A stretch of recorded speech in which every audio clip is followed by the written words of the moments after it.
எல்லாருக்கும் வணக்கம். நான் உங்கள் ஷிந்தா பேசுகிறேன். இந்த வீடியோவில் நம்ம எதை பற்றி பார்க்க போகிறோம் அப்படின்னு பார்த்தீங்கன்னா, creative writers and daydreaming அப்படின்னு ஒரு தியரி இருக்குது. அது யார் எழுதியிருக்கா அப்படின்னு பார்த்தோன்னா, சிக்மண்ட் ஃப்ராய்டு அப்படின்னு ஒரு ஆத்தர் தான் எழுதியிருக்காரு.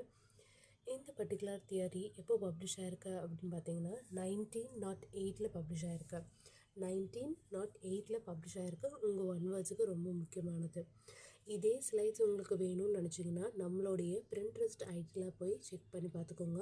இந்த பர்டிகுலர் தியரி எதை பற்றி ஃபோக்கஸ் ஆகிருக்கு, அதாவது இம்பார்ட்டன்ஸ் ஆஃப் த எஸ்ஸே எதை பற்றி சொல்லியிருக்காங்க அப்படின்னு பார்த்தோம் அப்படின்னா, கிரியேட்டிவ் ரைட்டர்ஸ் அப்படிங்கிறத ஆத்தரை குறிப்பிட்டு சொல்லுது. டே ட்ரீமிங் அப்படிங்கிறத ஒரு ஹியூமன் பீயிங், ஒரு நார்மல் ஹியூமன் பீயிங்கு நம்ம டெய்லியும் பண்ணுற ஒரு விஷயத்தை தான் இங்கே டெபிக்ஷன் ஆகிருக்கு.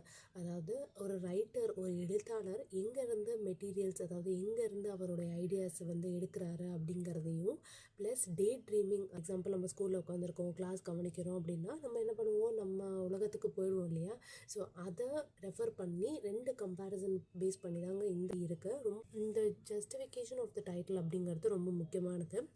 இந்த ஜஸ்டிஃபிகேஷன் ஆஃப் த டைட்டில் அப்படிங்கிறது கிரியேட்டிவ் ரைட்டர்ஸுங்கிறது எதை குறிப்பிடுது, ஆத்தரை குறிப்பிடுது. டே ட்ரீமிங் அப்படிங்கிறது ஹியூமனை குறிப்பிடுது. தியரி எப்படி ஸ்டார்ட் ஆகும் அப்படின்னு பார்த்தோன்னா, ஒரு பர்சன், கார்டினல் இப்போலிட்டோ டி எஸ்டா அப்படிங்கிற ஒரு பர்சன் ஒரு போயட் கிட்டே கேட்குறாரு. போயட்டோட பேர் என்ன அப்படின்னு பார்த்தோன்னா அரிஸ்டோ அப்படிங்கிற ஒரு போயட்கிட்ட இவர் கேட்குறாரு. கார்டினல் அப்படிங்கிறவர் அரிஸ்டோ கிட்ட கேட்குறாரு. என்னன்னு கேட்குறாருன்னா, எப்படி உனக்கு இவ்வளோ கதைகள் எழுத தோணுச்சு, எங்கேருந்து நீ இவ்வளோ இது யோசிச்சு எடுத்த அப்படிங்கிற ஒரு கேள்வி அந்த போயட்கிட்ட இவர் கேட்குறாரு. Like him, a common man asks himself in wonder where the poet draws his material. இதே போல தான் எல்லாத்துக்கும் ஒரு கேள்வி வரும். என்னன்னா, எத்தனையோ எழுத்தாளர்கள் இருக்காங்க, இவங்கெல்லாம் எப்படி யோசிக்கிறாங்க, எந்த இடத்துலேருந்து மெட்டீரியல்ஸ், அதாவது எந்த இடத்துலேருந்து இன்ஸ்பிரேஷன்ஸ் எடுக்கிறாங்க அப்படிங்கிற டவுட் எல்லாத்துக்கும் இருக்கும். அண்ட் இந்த எமோஷன்ஸு நம்ம படிக்கிறப்போ ஒரு எமோஷன்ஸ், ஃபீலிங்ஸ் எல்லாம் அரோஸ் ஆகுதுல்ல, அதெல்லாம் எப்படி பண்ணுறாங்க அப்படிங்கிறத கேள்வி நார்மலாக எல்லாத்துக்கும் வரும். அந்த கேள்வி யார் கேட்குறா? கார்டினல் அப்படிங்கிற ஒரு பர்சனு அரிஸ்டோ அப்படிங்கிற ஒரு ஆத்தர்கிட்ட கேட்குறாரு. Cardinal writers like to minimize the distance between them and the common run of humanity. பொதுவாக எழுத்தாளர்களில் பார்த்தோம் அப்படின்னா அவங்க லைக் ஹியூமன் பீயிங்ஸோடு ரொம்ப ஒப்பிட்டு இருப்பாங்களா அப்படிங்கிறத சொல்ல முடியாது இல்லையா? ஸோ அதை தான் இங்கே சொல்லியிருக்காங்க. ரொம்ப டிஸ்டன்ஸ் மெயின்டைன் பண்ணுவாங்க. லைக் என்ன சொல்கிறது, அவங்களுடைய தாட் ஆஃப் ப்ராசஸ், அவங்களுடைய திங்கிங் வித்தியாசமாக இருக்கும் அப்படிங்கிறத ஸ்டேட் பண்ணியிருக்காங்க. And to them every man is a poet at heart. அதாவது ஆத்தர்ஸை பொறுத்த வரைக்கும் என்ன அப்படின்னா, ஹியூமன் பீயிங்ஸோடைய லைக் நார்மல் ஹியூமன் பீயிங்ஸோடைய ஹார்ட்டில் ஒவ்வொருத்தரும் போயட்டு தான் அப்படிங்கிறத ஸ்டேட் பண்ணியிருக்காங்க. பிகாஸ் நம்மளும் டே ட்ரீம் பண்ணுவோம், நம்மளுக்கான ஃபேண்டசி வேர்ல்டு அப்படிங்கிறது இருக்குது. ஃபேண்டசி வேர்ல்டுங்கிறது எப்போ வருதுன்னா, நம்மளுடைய டிசையர்ஸ் ஃபுல்ஃபில் ஆகாமல் இருக்குது. அப்படிங்கும்போது அந்த ஃபேண்டசிஸ் ஜென்ரேட் ஆகுது அப்படிங்கிறத ஸ்டேட் பண்ணியிருக்காரு இந்த author Sigmund Freud. And creativity of a child, அதாவது ஒரு சைல்டுடைய க்ரியேட்டிவிட்டி, அதாவது ஒரு குழந்தையோடைய க்ரியேட்டிவிட்டி எங்கே ஸ்டார்ட் ஆகுது அப்படின்னா, இப்போ நீங்கள் ஒரு குழந்தைய விட்டீங்கன்னா, ஒரு சோஃபா கீழே விட்டீங்க அப்படின்னா அந்த குழந்தை என்ன பண்ணும், அது சுற்றியில் என்னென்ன கிடைக்குதோ அதை வச்சு விளையாட பார்க்கும் இல்லையா? ஸோ அதுதான் இந்த ஆத்தர் ஸ்டேட் பண்ணியிருக்காரு. நீங்கள் அந்த குழந்தைய போய் என்கேஜ் பண்ணணுங்கிறது அவசியம் கிடையாது. ரேதர் தனக்கான கேமு, தனக்கான ப்ளே தனக்கு உருவாக்க தெரியும் அந்த பிள்ளைக்கு அப்படிங்கிறது தான் இந்த ஆத்தர் ஸ்டேட் பண்ணியிருக்காரு. ஃபார் எக்ஸாம்பிள், ஒரு உதாரணத்துக்கு சொல்லணும் அப்படின்னா, நீங்கள் உங்கள் பிள்ளை கையில் லைக் சப்பாத்தியோட மாவு கொடுத்தாலும் அது என்ன பண்ணும், அதை பாட்டு விளையாடிக்கிட்டே உட்காந்துருக்கும் இல்லையா? ஸோ இது தாங்க இந்த ஸ்டேட் பண்ணியிருக்காரு. ஸோ இது க்ரியேட்டிவிட்டி அப்படிங்கிறத அந்த ஆத்தர் ஸ்டேட் பண்ணியிருக்காரு. இதே போல் தான் ஒவ்வொரு ஆத்தரும் தனக்கான ஃபேண்டசி வேர்ல்டை லாங்குவேஜ் அப்படிங்கிற ஒரு மொழி மூலயமா எக்ஸ்ப்ரெஸ் பண்ணுறாங்க. எது மூலயமா? லாங்குவேஜ் மூலயமா. போயட்டிக் இப்படி சொன்னால் இப்படி ரீச் ஆகும் அப்படிங்கிறத தெரியறதுனால தான் அவங்க ஆத்தர்ஸாக இருக்காங்க. ஸோ இப்படி தான் ஒவ்வொரு ஆத்தர்ஸும் ஜென்ரேட் பண்ணுறாங்க அப்படிங்கிறது தான். பொதுவாக யோசிக்கிறது அப்படிங்கிறது ஹியூமன் பீயிங்கோடைய தன்மை. ஆனால் அதை எப்படி எக்ஸ்ப்ரெஸ் பண்ணால் நல்லாயிருக்கும் அப்படிங்கிறது ஆத்தருடைய தாட் ப்ராசஸாக இருக்குது அப்படிங்கிறதாங்க சொல்லியிருக்காங்க இந்த 2 பேராகிராஃபில். அதுக்கப்புறம் என்ன சொல்லியிருக்காங்க அப்படின்னா, when the child has grown up, அதாவது ஒரு ஒரு வயசுக்கு அப்புறம் வந்து அந்த பிள்ளை என்ன பண்ணணும் அப்படின்னா, விளையாடுறது விட்டுரும். அதை விளையாடுறது விட்டவும் என்ன ஆகும் அப்படின்னா, ஃபேண்டசி வேர்ல்டுக்குள்ளார போக ஆரம்பிக்கும் இல்லையா? ஸோ அந்த மாதிரி விளையாட்டு விடும்போது தான் ஃபேண்டசி அப்படிங்கிறது வருது. எதனால வருது? இது விளையாட்டு அப்படிங்கிறத தனக்கு சுற்றி என்ன இருக்கோ அதை வச்சு விளையாட்டு பழக்கம். ஆனால் அது ஒரு ஸ்டேஜுக்கு அப்புறம் அது ஒரு மாதிரி லைக் அவங்களே விட ஆரம்பிச்சிருவாங்க. ரேதர் என்ன பண்ண ஆரம்பிச்சிருப்பாங்க, ஸ்கூலுக்கு போனாலோ இல்லை கிளாஸுக்கு அட்டென்ட் பண்ணாலோ டே ட்ரீம் பண்ண ஆரம்பிச்சிருவாங்க. லைக் கவனிச்சுக்கிட்டே இருக்கிற மாதிரி இருக்கும், ஆனால் கவனிக்கிறதுக்கு பாஸ் இருக்கும் இல்லையா? ஸோ நம்மளுக்கான வேர்ல்டு வந்து அவங்களே ஃபார்ம் பண்ணி அதில் சஸ்டெயின் ஆக ஆரம்பிப்பாங்க அப்படிங்கிறத இந்த பர்டிகுலர் பாயிண்ட்ஸில் சொல்லியிருக்காங்க. அண்ட் இங்கே இருக்கிற பாயிண்ட் ரொம்ப முக்கியம். The growing child stops playing but begins to fantasy. இது வந்து 2 மார்க்கில் கேட்கறதுக்கு வாய்ப்பு இருக்குது. ஸோ இதை அண்டர்லைன் பண்ணி வச்சுக்கோங்க. And fantasies of as child and adult, அதாவது ஒரு அடல்ட்டுக்கும் சைல்டுக்கும் என்ன வித்தியாசம் அப்படிங்கிறத ஸ்டேட் பண்ணியிருக்காங்க. சைல்டு பொறுத்த வரைக்கும் அவங்க சுற்றி என்ன கிடைக்குதோ அதை வச்சு விளையாண்டு அதுக்கான வேர்ல்டை க்ரியேட் பண்ணிக்கும், க்ரியேட்டிவிட்டி அப்படிங்கிறத சொல்லியிருக்காங்க. ஃபேண்டசிஸ் அப்படிங்கிறத நம்மளுடைய டிசையர்ஸ், நம்மளுடைய ஆசைகள் அது என்னவா மாறுது, அது டிசையர்ஸ், ஃபேண்டசிஸ், ட்ரீம்ஸாக மாறுது அப்படிங்கிறத ஸ்டேட் பண்ணியிருக்காங்க. அந்த ஃபேண்டசிஸை நம்ம வெளியில் சொல்லுவோமா அப்படிங்கிறத கண்டிப்பாக கிடையாது. 100% நம்ம அந்த ஃபேண்டசிஸ், அந்த ட்ரீம்ஸை வந்து வெளியில் சொல்ல மாட்டோம். தான் இங்கே ஸ்டேட் பண்ணியிருக்காங்க.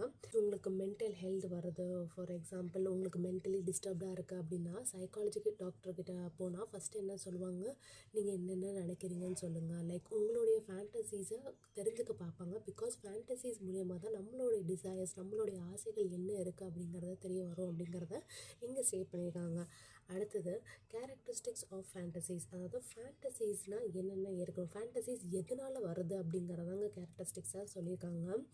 ஹாப்பி பர்சன், அதாவது எல்லாமே கிடைக்குதுல ஒரு மனுஷனுக்கு, அந்த போல் இருக்கிற ஹியூமன்ஸுக்கு வந்து ஃபேண்டசிஸ் அப்படிங்கிறது ரொம்ப ரேரு. அன்சாட்டிஸ்ஃபைட் பர்சன், அதாவது எனக்கு நிறைய ஆசை இருக்குது அப்படிங்கிற பர்சனுக்கு ஃபேண்டசிஸ் அப்படிங்கிறது காமனான ஒரு விஷயம் அப்படிங்கிறது தாங்க இங்கே சொல்லியிருக்காங்க.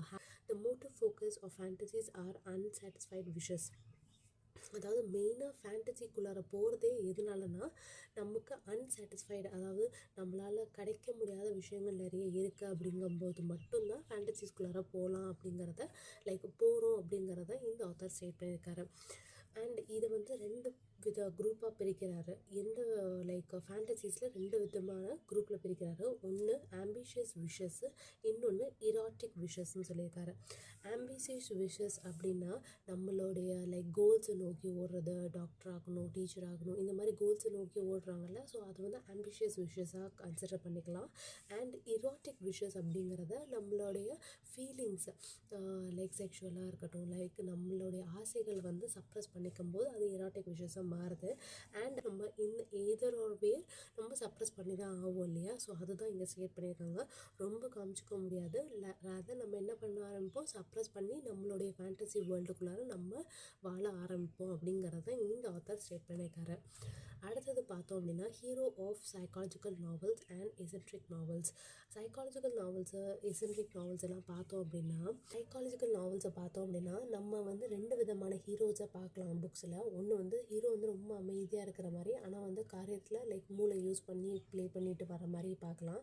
இன்னொன்று எசென்ட்ரிக் நாவல்ஸ் பொறுத்த வரைக்கும் என்னென்னா லைக் வைசி வர்சாவா, ஈகோயிஸ்டிக் ஆட்டிடியூட்டு எல்லாமே கலந்த ஒரு கேரக்டராக பார்ப்போம் இல்லையா? ஸோ இந்த மாதிரி 2 டைப் ஆஃப் நாவல் இருக்குது. அண்ட் சில பர்டிகுலர் எசென்ட்ரிக் நாவல்ஸில் வந்து ஹீரோடைய பார்ட் ரொம்ப கம்மியாக இருக்கிற மாதிரி இருக்கும், ஆனால் அவங்களுடைய சஃபரிங் வந்து அங்கங்கே லைக் டீப்பாக சொல்கிற மாதிரி இருக்கும். ஸோ அந்த மாதிரி இருக்கிற கான்செப்ட்ஸ் எல்லாம் எந்த அப்படின்னா எமிலி ஜோலாஸ் அப்படிங்கிற ஒரு பர்சனுடைய நாவலில் பார்க்கலாம் அப்படிங்கிறத இங்கே ஸ்டேட் பண்ணியிருக்காங்க. ஸோ இந்த பேராகிராஃப் இதுதாங்க சொல்லியிருக்காங்க. அடுத்தது relationship to fantasies to time, அதாவது நம்மளுடைய ஃபேண்டசிஸ் வந்து டைமோட கனெக்ட் பண்ணி பார்த்தோம் அப்படின்னா நல்லா சிங்க் ஆகும். அதாவது நம்ம பாஸ்ட்டில் வந்து நம்ம ட்ரீமில் வந்தது நமக்கு ஃப்யூச்சரில் வந்து அது நடக்கலாம். ஸோ இது வந்து டைட் அப் ப்ராசஸ் அப்படிங்கிற மாதிரி இந்த ஆத்தர் ஸ்டேட் பண்ணியிருக்காரு.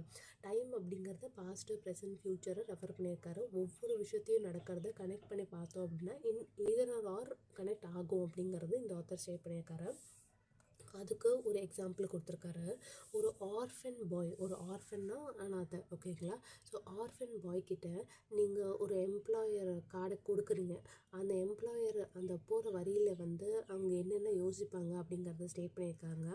அதாவது அந்த ஆர்ஃபன் பாய்க்கு ஒரு வேலை கிடைக்கிற மாதிரி, இல்லை வந்து எம்ப்ளாயராக ப்ரொமோட் பண்ணுற மாதிரி, இல்லை ஒரு பிஸ்னஸ் மேன் ஆகுற மாதிரி, இல்லை ஒரு அவங்க யங்கர் டாட்டரை கல்யாணம் பண்ணிக்கிற மாதிரி. ஸோ அந்த மாதிரி நிறைய ஆசைகள் வந்து இதெல்லாம் fantasies.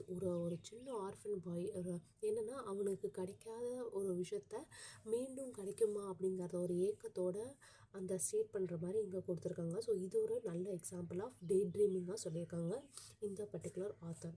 Relationship between fantasies and dreams. அதாவது ஃபேண்டசிஸ்னால் என்ன, ட்ரீம்ஸ்னால் என்ன அப்படிங்கிறது தாங்க இந்த க்ரீன் கலர் பாக்ஸில் ஸ்டேட் பண்ணியிருக்காங்க. ஃபேண்டசிஸ் அப்படிங்கிறத நமக்கு ஏதாவது ஆசைகள் இருக்குது அப்படின்னா, டிசையர்ஸ் இருக்குது அப்படின்னா அதெல்லாம் ஃபேண்டசிஸாக மாறும். ட்ரீம்ஸ் அப்படிங்கிறத நம்ம நைட்டு வரதில்ல கனவு, அதுதாங்க ட்ரீம்ஸ்னு சொல்கிறாங்க. அதுக்கும் இதுக்கும் என்ன வித்தியாசம்? ஃபேண்டசிஸ் அப்படிங்கிறது டெய்லியும் வந்து ப்ரொலாங் ஆகிட்டே இருக்கும், அதாவது லாங் லாஸ்டிங்காக இருந்துக்கிட்டே இருக்கும். பிகாஸ் நம்மளுக்கு அந்த ஆசை இருக்கிற வரைக்கும் அந்த ஃபேண்டசிஸ் இருக்கும் தான். ட்ரீம்ஸ் பொறுத்த வரைக்கும் என்ன அப்படின்னா, நம்ம ஒரு காலகட்டத்தில் அதை விட்டு தான் ஆகணும். லைக் சப்கான்ஷியஸாக நம்ம வந்து அதை மறந்துடுவோம். நாளைக்கு காலைல எழுந்துச்சு நான் என்ன கனவு கண்டேன்னு சில பேருக்கு என்னென்னு தெரியாது இல்லையா? ஸோ அந்த மாதிரி இருக்கிறதாங்க டிஃப்ரென்ஷியேட் பண்ணி சொல்லியிருக்காரு இங்கே. அடுத்தது creative writer compare the imaginative writer with day trimmer. அதாவது ஒரு இமேஜினேட்டிவ், ஒரு யோசி எழுதுகிற ரைட்டரும் டே ட்ரீமரும் கனெக்ட் பண்ணியிருக்காரு. அதாவது ரைட்டர்ஸில் 2 டைப்ஸ் இருக்குது, இதுவும் நோட் பண்ணிக்கோங்க. ரைட்டர்ஸில் 2 டைப் இருக்குது. ஃபஸ்ட்டு டைப் என்ன அப்படின்னா, the writer originates their own material. Writer வந்து தனக்கான மெட்டீரியலை க்ரியேட்டிவாக யோசித்து எடுக்கிறது, சுயமாக யோசித்து எடுக்கிறதுங்கிறது ஒரு டைப்பு. செகண்ட் டைப் என்ன அப்படிங்கிறத ரெடிமேட் மெட்டீரியல். ரெடிமேட் மெட்டீரியல்னால் நிறைய பேர் எழுதியிருப்பாங்க, அதுலேருந்து இன்ஸ்பிரேஷன் எடுத்து இவர் எழுதுறது தாங்க 2 டைப் ஆஃப் ரைட்டிங் அப்படிங்கிறத ஸ்டேட் பண்ணியிருக்காங்க. வந்து நம்ம பேஸாக வந்து கதைகளில் பார்க்குறது என்ன அப்படின்னா, ஒரு ஹீரோ இருக்காங்க, அன்கான்ஷியஸ் ப்ளீடிங் அப்படிங்கிறத ஃபஸ்ட்டு சாப்டரில் காமிப்பாங்க. பட் செகண்ட் சாப்டரில் என்ன ஆயிருக்கும், கொஞ்சம் கொஞ்சம் லைக் ரெனோவேட் ஆகி வர மாதிரி, லைக் அவங்க வந்து க்யூர் ஆகி வர மாதிரி காமிப்பாங்க. தேர்டு வந்து ஃபுல் ஃப்ளெட்ஜாக காமிப்பாங்க இல்லையா? ஸோ இந்த மாதிரி தான் ஜம்ப் ஆகும் ஒரு நாவலில் அப்படிங்கிற மாதிரி சொல்லியிருக்காங்க. அண்ட் ஈகோ காமிப்பாங்க, அதே மாதிரி குட் கேரக்டர், பேட் கேரக்டர், எப்படி அந்த டெபிக்ஷன் இருக்கும் அப்படிங்கிறதெல்லாம் ஸ்டேட் பண்ணியிருப்பாங்க இல்லையா? ஸோ இப்படி தான் ஒரு கதை வந்து ஜென்ரேட் ஆகும் அப்படிங்கிறத இங்கே ஸ்டேட் பண்ணியிருக்காங்க. ஒரு எக்ஸாம்பிள் கொடுத்துருக்காங்க இங்கே உங்களுடைய ரெஃபரன்ஸுக்கு. அண்ட் இதே பிபிடி வேணும் அப்படின்னா நம்மளுடைய பிரிண்ட்ரெஸ்ட் ஐடி செக் பண்ணிக்கோங்க. அண்ட் இன்ஸ்டாகிராம்லேயும் நான் போஸ்ட் பண்ணுறேன் ஃபியூச்சரில். பர்டிகுலர் தியரியில் மெயினாக ஃபோக்கஸ் பண்ணியிருக்கிறது க்ரியேட்டிவ் ரைட்டர்ஸ், அதாவது ஆத்தர்ஸ் எங்கேருந்து மெட்டீரியல்ஸ் ஜென்ரேட் பண்ணுவாங்க, ஒரு கான்செப்டை யோசிச்சாங்க அப்படின்னா அது எப்படி அந்த வேர்ட்ஸ்குள்ளார கொண்டு வராங்க அப்படின்னா லாங்குவேஜ் மூலயமா, அது எதை வச்சு லைக் ஸ்டைல்ஸை வச்சு எக்ஸ்ப்ரெஸ் பண்ணி இப்படி சொன்னால் இப்படி ஆடியன்ஸுக்கு ரீச் ஆகும் அப்படிங்கிறத தெரிய வந்து அவங்க பப்ளிஷ் பண்ணுறாங்க அப்படிங்கிறத இங்கே சேவ் பண்ணியிருக்காங்க. அதே மாதிரி டே ட்ரீமர்ஸ் ஒவ்வொருத்தவங்களுக்கும், அதாவது ஒவ்வொரு ஹியூமன் பீயிங்ஸுக்கும் ஒவ்வொரு ட்ரீம்ஸ் வர்றது ரொம்ப காமனான ஒரு விஷயம். அண்ட் அவங்களும் ஒரு போயட்டு தான் அப்படிங்கிறத இந்த ஆத்தர் சேவ் பண்ணியிருக்காரு இந்த தியரியில். இந்த மாதிரி நிறைய விஷயங்கள் தெரிஞ்சுக்கணும் அப்படின்னு ஆசைப்பட்டிங்கன்னா நம்ம சேனல் அவோசிக்லுவாய் காம்லெட்ஸ் லேர்ன் அப்படிங்கிற சேனலை சப்ஸ்கிரைப் பண்ணி வச்சுக்கோங்க.